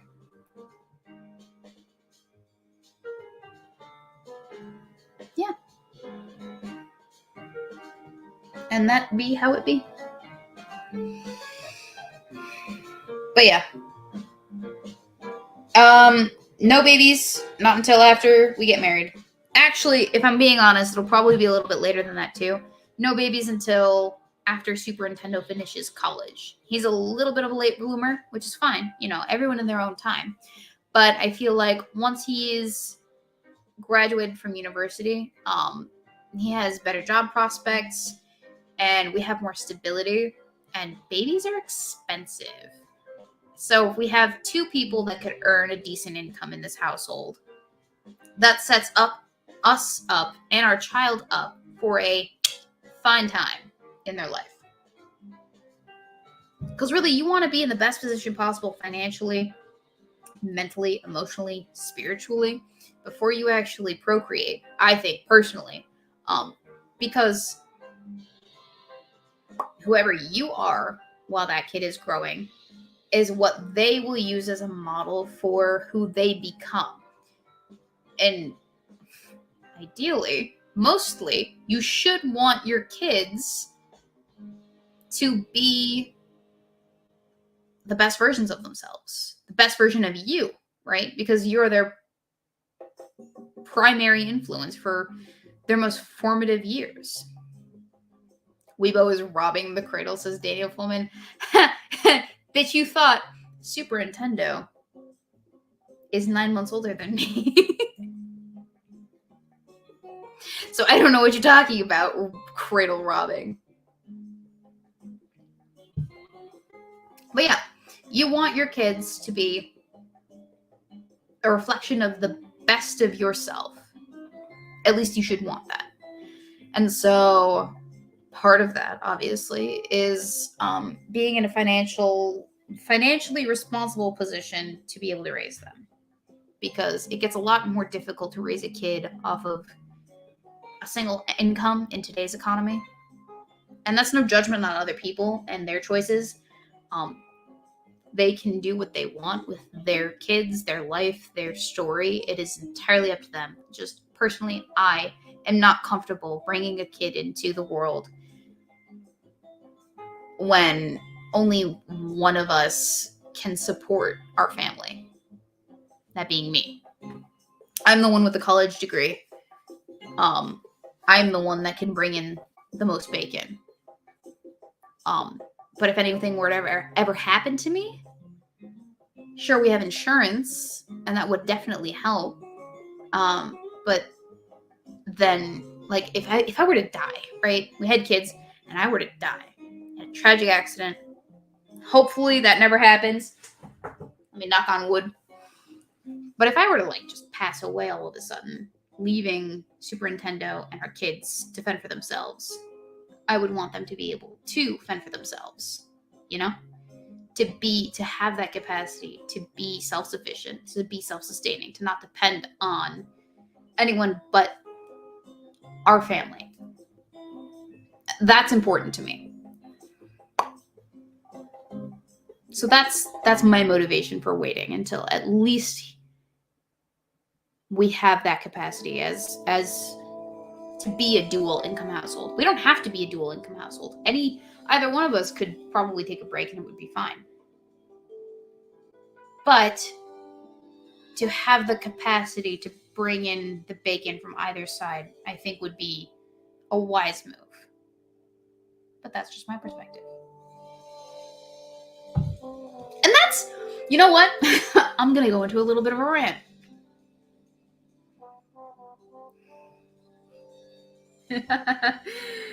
Before I go into my rant, the Smoking Rat has said, the discussion of bacon laws is terrifying. Stop it. I'm sorry. I'm going to go into a little bit of a rant. So, you've probably seen some of my hot takes regarding the red pill on the internet of late. I've had a lot to say about the manosphere and its position when it comes to a woman's place. Because, as you know, I am by no means a tradcon in any capacity. I am not a feminist either. I am a modern woman. Shudder. I'm a woman who has a degree, no OnlyFans, a thriving career in manufacturing, in a manufacturing industry as a software engineer. And in addition to that, an outspoken YouTube channel personality. Plus a whole host of other things. I got a lot going for me. I have a lot of side projects. I am accomplished, one might say. Not to toot my own horn, but I am more than just a person who is barefoot and pregnant in the kitchen, right? And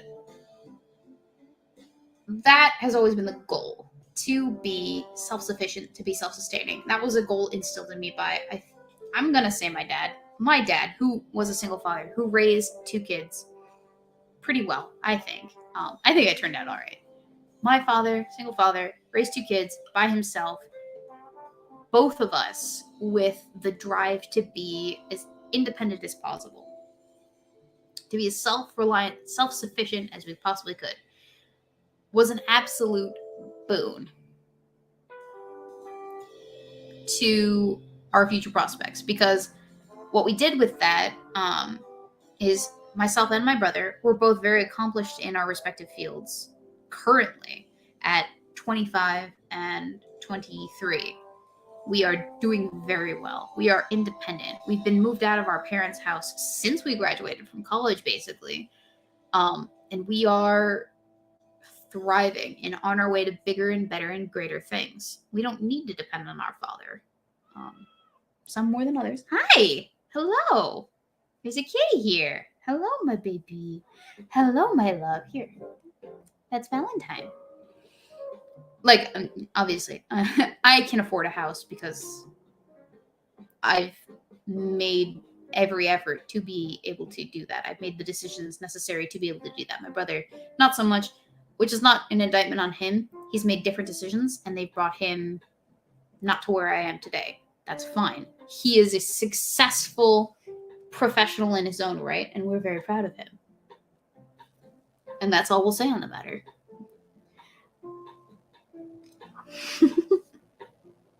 I'm a rosy individual. I don't know what you want from me. This has nothing to do with being embarrassed. I just happen to be blood rushy, I guess. Also, Dad made sure my brother, and myself for that matter, were very independent. And that was very important to him because he didn't want to be saving us from ourselves later on in life. Hi, hello, Kitty. Yeah. What?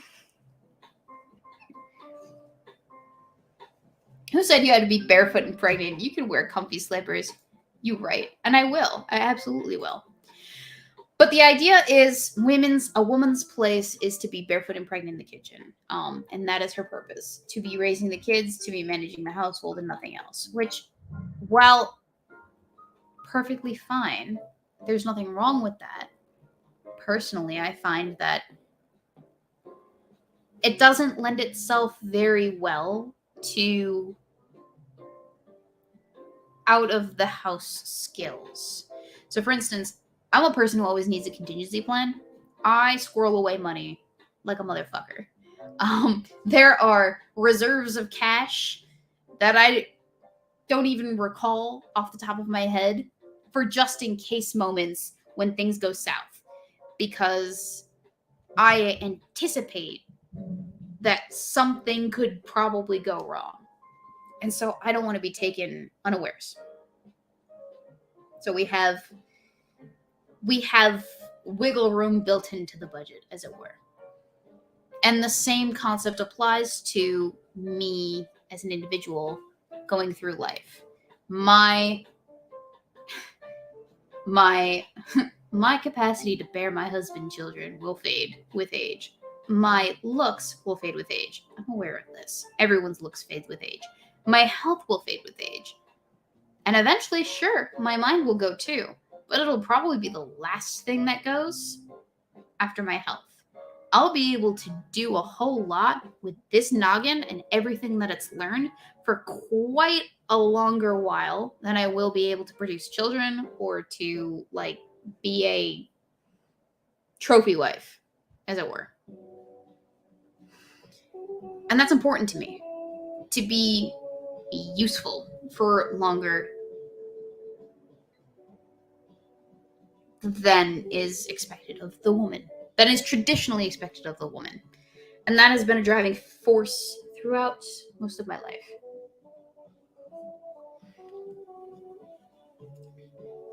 Hi. Oh, everyone say hi to Valentine. She's being a cutie pie. The Smoking Rat question: does your house have stairs in it, single level or no? It's a ranch style with a basement. It also has an attic that goes with stairs going to it, but we don't really go up there unless we need to get stuff from the attic. But there is a basement, and the laundry's in the basement, so I have a reason to go to the basement. Hi. Hello, my love. Yeah, oh, you're so shitty. But yeah, the whole idea of the traditional conservative housewife who's barefoot and pregnant in the kitchen, that whole thing doesn't appeal to me. The reason it doesn't appeal to me is because the capacity for failure is the capacity for things to go disastrously wrong, especially in today's culture with the way that, relationships and dating. Can I help you?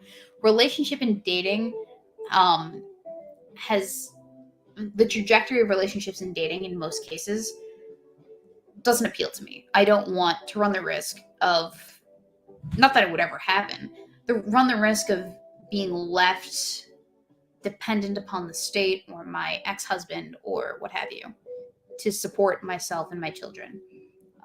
And the other half of that is also, I grew up with my father supporting a deadbeat mother financially. That really imposed on me the necessity to be self-sufficient as well. So I had like two influences in my life telling me, hey, you don't want to be like this. And hey, you really don't want to be like this. Because my mother, she was a beautician, a hairstylist, and she didn't make nearly enough to support herself without help from somebody else or someone else's pocketbook. And so my dad did pay quite a bit to her to support her lifestyle even after they were divorced. And that always sat very wrong with me because I was like in my head thinking, okay, I get the point of why she receives child support if she gets half custody, but she doesn't really use the child support to support her children. So what the fuck is the point? Because like one of the most profound moments in my life where that was the case, where that was very apparent to me, was when I started developing as a woman. My first bra was not something that my first training bras were hand-me-downs, because why would you buy training bras when you could just get hand-me-down training bras? But once you settle into your size, which, believe it or not, you don't actually settle into your size after puberty. Sometimes they get bigger, sometimes they get smaller. Depends on your weight. But once you settle into like a more normal size, you want to get yourself like a proper bra. And those are expensive. Those cost anywhere between $50 to $100 depending on your size, because there's a lot of fabric, there's a lot of intricacies that go into that. It's specialized. My first bra, like proper bra, was a hand-me-down from my mother, who is supposed to, with her cash flow from my father, be supplying her children with the necessities that they need. And of course, especially as she is my mother, she should be supplying her daughter with the necessities that she needs to exist. So,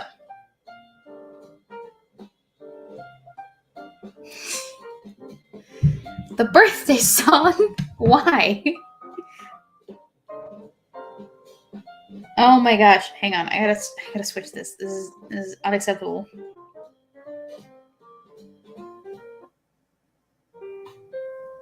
This works. We'll go with this.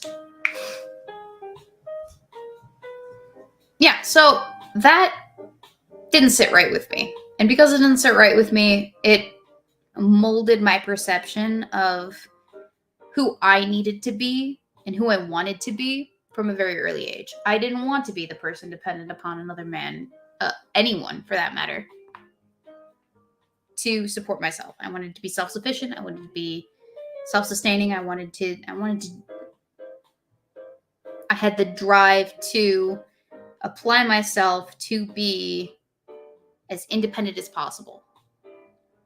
Now, I am not independent because I have Super Nintendo. We share finances. We buy into things jointly. And that's fine. But, like I said, if tomorrow, like I said with me, if tomorrow Super Nintendo passed away, I could manage. I could pay for this house, all the utilities. I could maintain our cats. I could pay for my own healthcare. I would be fine. I would not have to worry. I would be good to go. That was important to me. That, not sincerity, but the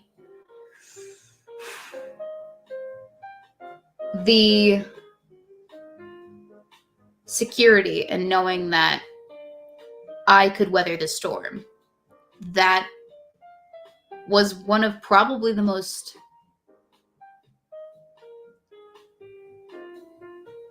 inspiring? It's not inspiring. The word is not inspiring. One of the most important factors in who I eventually developed into being.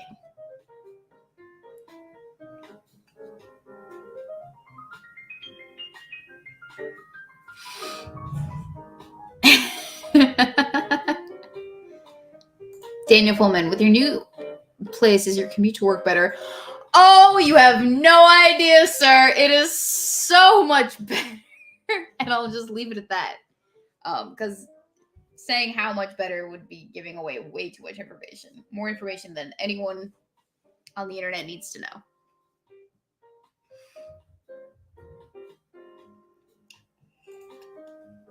A smoking rat. It didn't sit right with you after talking about a hand-me-down bra? Lol. Dude, you've not... A lot of my audience is dudes, so they wouldn't understand, but, like, imagine... I don't know. What would be the male equivalent of this? Imagine if... I don't know. What would be the male equivalent of this? Because guys don't have to wear bras. Usually. I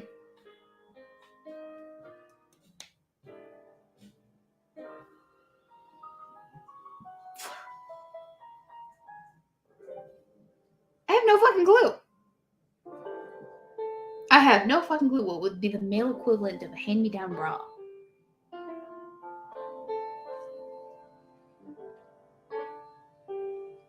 Because, like, everyone gets secondhand cars, so that's not the case.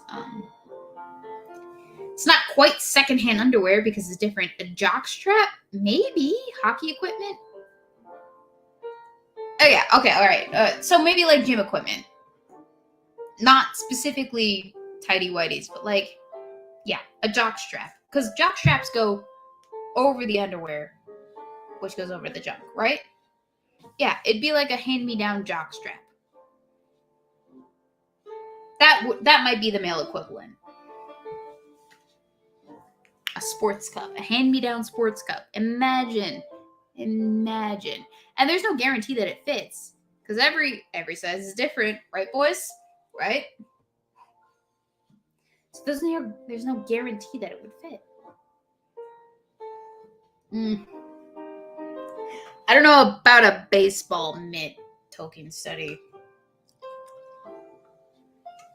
I'm gonna finish off this bottle tonight. Probably. Maybe. We'll find out. We got 3 minutes, chaps. Let's open it up to questions. You can ask me anything. I'll answer most questions. Assuming they're not something too personal. And then I think I'll call it. Because I think I've exhausted my capacity to talk at that point. I need to work myself up to like a 4-hour stream again. I used to be able to do it, but unfortunately, I don't talk nearly as much as I need to.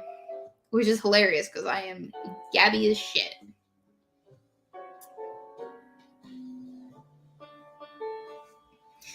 Smoking rat. I know the struggle with a jock strap not fitting well. Well, brag about it, why don't you?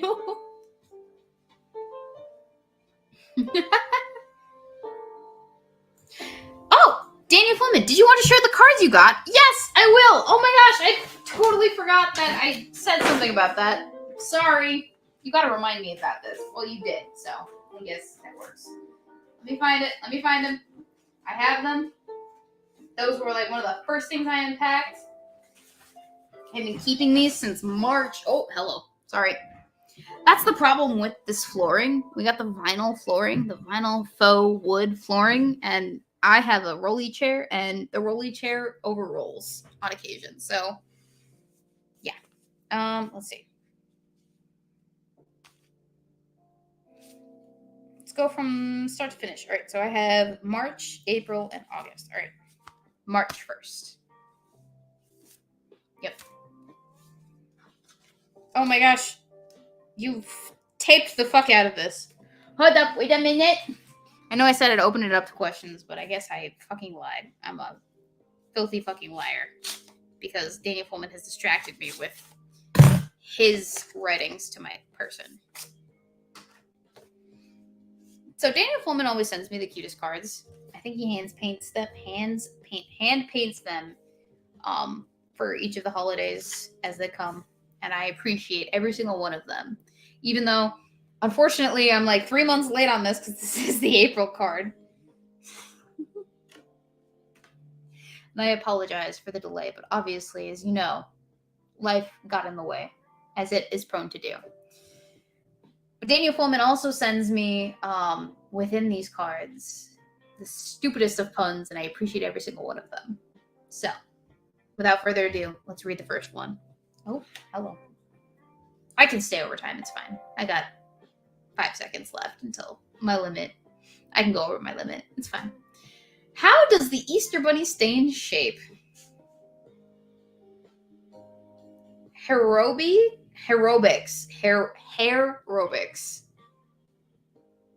Not your finest, Daniel Fullman. Not your finest. Did you hear the Easter Bunny got kicked out of school? Okay, you made up with it. You made up with this one. He was expelled. What is the Easter Bunny's favorite sport?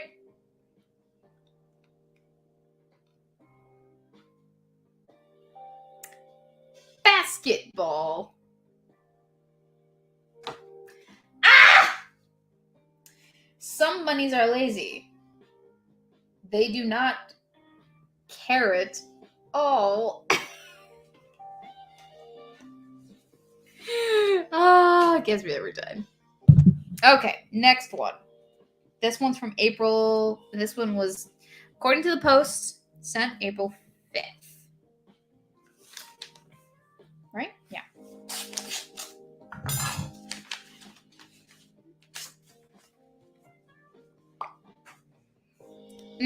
This bad judgment juice is delicious. Remember, your birthday is no time to behave. Is no time to behave. Happy birthday, Daniel Pullman. Oh, thank you, Daniel. Dan. I appreciate it.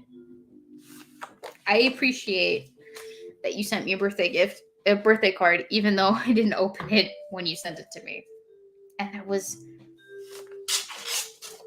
not in line with a holiday too. So my heart. You know I love getting mail, guys, right? So that's why I opened the P.O. boxes, because I wanted people to send me stupid shit like this. And by stupid shit, meaningful shit. I love this. This is my bread and butter. This makes me feel so loved and appreciated and like, I put this shit on my fridge. You know that, right? Dude, it goes on my fridge until the next card comes. It lives there. So this next one you sent, or it went through the postage on August 12th, I think. And it's a 4th of July card. As you can tell. And of course, we have our puns. The punniest of puns. Oh, hey, you want to read the puns with me? Let's read the puns. What is the difference between George Washington and a duck? One has his face on a bill, the other has his bill on a face. That's funny. Next one. I was gonna get rid of all my socks, but I got cold feet. My wife said duvets are better than quilts. She should not be making blanket statements like that. Ah! Ow. I pulled a muscle digging for gold. It was just a minor injury. Happy Independence Day from Dan. Thank you, Dan. Valentine appreciates your jokes as well. I appreciate them. John says, yep, she's drunk. In 2 minutes, she's going to start saying how much she loves this man. Unironically, though, I do love you guys. I appreciate the fuck out of my audience. They're great. They might not be many, but they are fantastic individuals for the most part. There are a few of you that are a little bit questionable. But you know what? I still appreciate your presence as well. I can fix you. I do. John, I appreciate you too. I love you. In a non commitment sexual way. Ouch, that blanket joke got me. I guess you could say I got wrapped up in it. Thank you, Smoking Rat. I appreciate that too. The cat is just showing love. The cat always shows love. The cat is love personified, honestly. Ow. But I need to trim her nails because her claws are fucking sharp as shit. She has no business having sharp claws like this. Excuse me. So it looks like, ladies and gentlemen, boys and girls, lizard people of all ages, I will be finishing this off by myself. Or maybe I'll save it for tomorrow when my cousin comes over and we can have mimosas. Because I do also have orange juice. So we shall see. In the meantime, I appreciate y'all for coming out to join me on my excursion this fine evening. Thank you for dealing with my drunken ass and all of the shenanigans that entails. Listening to my updates and my woes and tales of shenanigans. I deeply appreciate your presence. We'll do more of these, I promise you. This is not the one and only. This is just the first of many. But unfortunately, it is 9:36 for me. My voice is shot, and I'm out of practice in this regard. So I have to end the broadcast. But never you fear, this is not the end. This is only the beginning.